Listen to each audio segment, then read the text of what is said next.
अस्सलाम वालेकुम, welcome back creative with Isha में मैं आपको एक बार दोबारा वेलकम कहती हूँ। आज जो है वो मैं क्या करने लगी हूँ आपको नज़र तो आ गया होगा।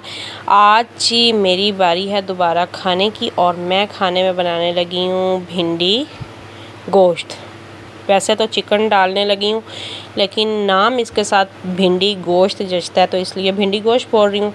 चिकन और भिंडी मैं बनाने लगी हूँ। उसके लिए भिंडी जो है वो मैंने अच्छी तरह धो ली है और उसे मैंने दस्तरखान पे डाल के ड्राई कर लिया है, साफ़ कर लिया है। अब मैं और मेरी बेटी जो है मिल के उसकी करेंगे कटिंग।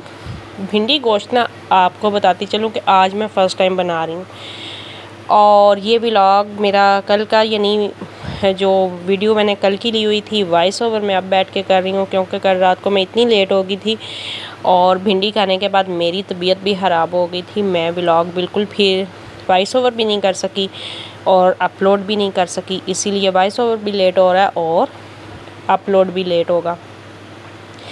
हाँ जी, तो जी आज जो है भिंडी फिर वो काटी जा रही है और भिंडी गोश्त मैं पहली बार बना रही हूँ। अभी एक ट्यूटर आई हुई थी बच्चों की तो मुझे ना अचानक से कॉल आई घर से। सब ने कहा कि नहीं आज बनाना है तो भिंडी गोश्त बनाओ। पहले तो मैंने अच्छा खासा शोर किया, मैंने कहा मुझे नहीं बनानी आती भिंडी गोश्त, ना मैंने कभी बनाया। लेकिन फिर मैंने कहा चलो ट्राई करते हैं, जहाँ मैं इतनी चीज़ें बना लेती हूँ माशाल्लाह।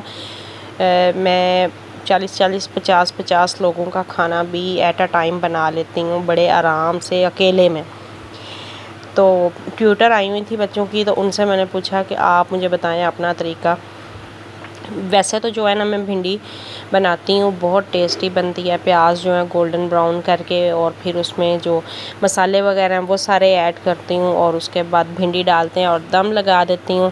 हिलाना ज़रा कम होता है, भिंडी को थोड़ा एहतियात से हिलाना होता है तो ये सारी चीज़ें। लेकिन मुझे उसने बताया कि आप भिंडी को पहले फ्राई कर लें और चिकन कौरमा बना के अंदर भिंडी को ऐड कर लें।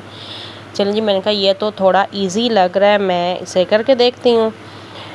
तो साथ साथ मेरी बेटी पूछ रही थी कि मामा इसको कट करते हुए ना ये ऐसे लेस सी क्यों छोड़ रही है। तो मैं उसे बता रही थी कि भिंडी को बहुत एहतियात से काटना होता है, इसकी धोने से लेके पकने तक बहुत ज़्यादा एहतियात होती है तभी इसकी लेस से जान छूटती है। प्याज कट करके चूल्हे पे चढ़ा दी हैं, साथ में बच्चों के लिए बन रहे हैं फ्राइज़।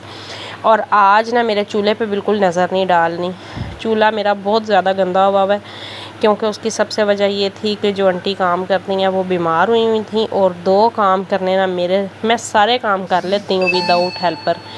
2 काम करने, एक कूड़ा उठाना और दूसरा चूल्हा साफ़ करना, ये मेरे लिए बहुत मुश्किल काम है।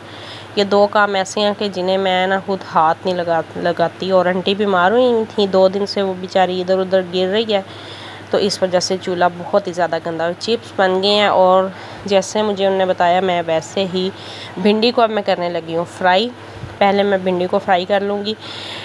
बताती चलूँ कि भिंडी को फ्राई करने से ये जितना कढ़ाई के अंदर घी नज़र आ रहा था ये सारा भिंडी चूस गई थी। तो इसका मतलब है कि भिंडी गोश्त बनाने के लिए आपको 1-3 का एक्स्ट्रा घी भी जो है ना वो लगाना पड़ेगा, तब जाके ये भिंडी फ्राई हुई थी। बहुत ज़्यादा घी इसने जो है ना वो पचा लिया था अपने अंदर। और दूसरी तरफ जी दूसरी फैमिली के चाय के साथ बन रहे हैं नमकीन टोस्ट। और ये वाले टोस्ट ना बड़े अच्छे लगते हैं, बड़े प्यारे लगते हैं, लेकिन इन्हें खाया नहीं जाता क्योंकि ये भी कढ़ाई का जितना घी होता है ना ये अंदर जज़ब कर लेते हैं। प्याज जो है वो मेरे अच्छे से ब्राउन हो चुके हैं। अब मैंने चिकन उसमें डाल दिया है कि चिकन को भी अच्छे से मैं भून लूँगी और भूनने के बाद मैं इसमें दूसरी चीज़ें ऐड करूँगी क्योंकि प्याज़ों में भी अभी थोड़ी सी कसर बाकी थी। साथ में चिकन और प्याज अब इकट्ठे जो है ना वो मैं उनकी भुनाई कर रही हूँ। और टोस्ट जो हैं वो मेरे पास से तैयार होके चले गए हैं। मुझे वो कह रही थी आंटी कि आप ले लो ले लो ले लो। मैंने कहा तोबा मैं नहीं ले सकती, इतना हैवी जो है ना स्नैक मैं नहीं ले सकती। तो जी सब्ज़ मिर्चें और टमाटर मैंने कट करके रख लिए थे वो मैंने ऐड कर दी हैं। अब मैं थोड़ी देर इनके साथ जो है वो चिकन की भुनाई करूँगी कि अच्छी तरह चिकन भी भुन जाए, टमाटर भी जो है वो भुन जाएँ। और जब टमाटर भुन जाएंगे तो फिर मैं इसमें नमक मिर्च और ज़रूरी जो सारे मसाले हैं वो मैं ऐड करूँगी। ये देखें जी, टमाटर को हिलाते हिलाते टमाटर भी अपना रंग छोड़ना शुरू हो गए हैं और गलना भी शुरू हो गए हैं, और साथ मुझे अब फील हो रहा है कि चिकन भी थोड़ा थोड़ा जो है ना वो पक चुका है। तो अब मैं इसमें जो है ना वो नमक, मिर्च और हल्दी ऐड करूँगी, और वो चीज़ें मैं ऐड करके इसकी मज़ीद जो है वो भुनाई करूँगी। हाँ जी, तो अब मुझे लगता है टाइम आ गया है कि मैं इसमें सारी चीज़ें ऐड करूँ। तो सबसे पहले मैं इसमें सुरख मिर्चें, लाल मिर्चें जो हैं वो ऐड करूँगी। बेटा मेरा हेल्प के लिए पहुँच आया कि मामा आप इसमें मसाले ऐड करें और मैं चम्मच हिलाता हूँ। तो यानी कि ये बहुत से लोग मिलके जो है ना आज भिंडी गोश्त बना रहे हैं, और भिंडी गोश्त वाकई बहुत मज़े का बना था।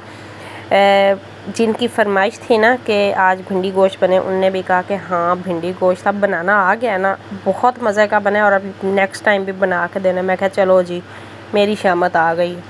अब मुझे ये ना हर टाइम बनाना पड़ेगा, क्योंकि जितनी भी शोरबे के बगैर सब्ज़ियाँ हैं ना, वो मेरे घर में बस यही दिल होता है कि वो चिकन में बनी हुई और तब वो खाने होती हैं। बहुत कम ऐसा होता है कि किसी का वोट हो कि विदाउट चिकन भी कोई चीज़ बन जाए ना। मैं खुद वैसे दालें ज़्यादा जो है पसंद करती हूँ, वेजिटेबल्स भी ज़्यादा पसंद करती हूँ, लेकिन घर वालों के लिए बनाना करना पड़ता है। ये जी हमारे वो मसाले भुनेंगे और उसके बाद फ्राई भिंडी और सब्ज़ मिर्चें इसमें मैंने जो है वो ऐड कर दी हैं। और अब मेरा दिल है इसे मैं थोड़ी देर दम पे रखूँ। नमक वगैरह चेक कर लिया, मिर्चें चेक कर ली हैं। सब्ज़ मिर्चें मैंने इसमें ज़रा टमाटर और सब्ज़ मिर्चें ज़्यादा ऐड की हैं, उससे इसका फ्लेवर इतना मज़े का था, इतना मज़े का था, यानी बहुत ही सिंपल तरीके से मैंने बनाई।